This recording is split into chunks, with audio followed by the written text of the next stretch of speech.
Bismillahirrahmanirrahim. Assalamualaikum warahmatullahi wabarakatuh. Mengucap lafal basmalah, Bismillahirrahmanirrahim, sebelum makan dan minum mungkin hal sepele. Mungkin ada sebagian dari kita yang sering mengabaikannya. Padahal tanpa kita sadari, ada keberkahan pada lafal basmalah terucap setiap kali akan makan. Setidaknya kita ingat dan bersyukur jika makanan yang kita nikmati adalah berkat rahmat Allah Subhanahu wa Ta'ala. Ada sebuah kisah tentang amalan basmalah. Kisah itu tertuang dalam kitab An-Nawadir karya Syekh Ahmad Syihabuddin bin Salamah Al-Qulyubi tentang Abi Muslim Al-Khawlani dengan budak perempuannya. Dikisahkan bahwa Abi Muslim Al-Khawlani memiliki seorang budak perempuan. Suatu ketika, entah apa penyebabnya, budak tersebut marah kepada Abi Muslim. Karena tidak berani mengutarakan kemarahannya, akhirnya ia berniat buruk untuk membunuh secara diam-diam majikannya tersebut. Ia kemudian menyiapkan sebuah minuman yang kemudian ia campur dengan racun mematikan. Harapannya setelah ia meminum apa yang telah ia persiapkan, maka tak lama kemudian Abi Muslim akan meregang nyawa. Dan dengan begitu, kemarahan yang tertahan sekian lama akan terbalas dengan sempurna.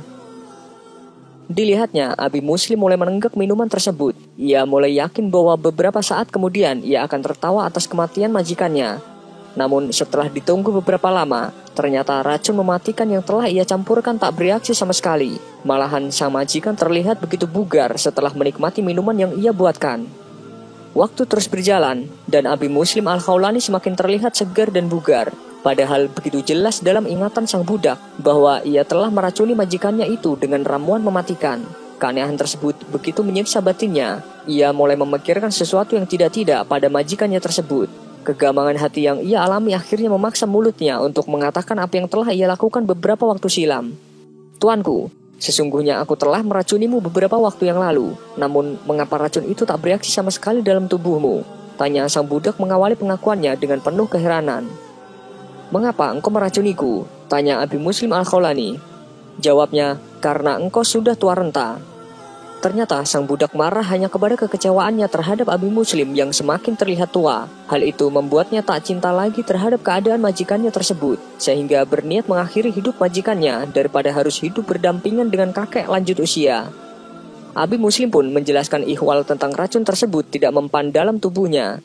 Ia berkata, "Sesungguhnya aku membaca kalimat Bismillahirrahmanirrahim ketika makan dan minum."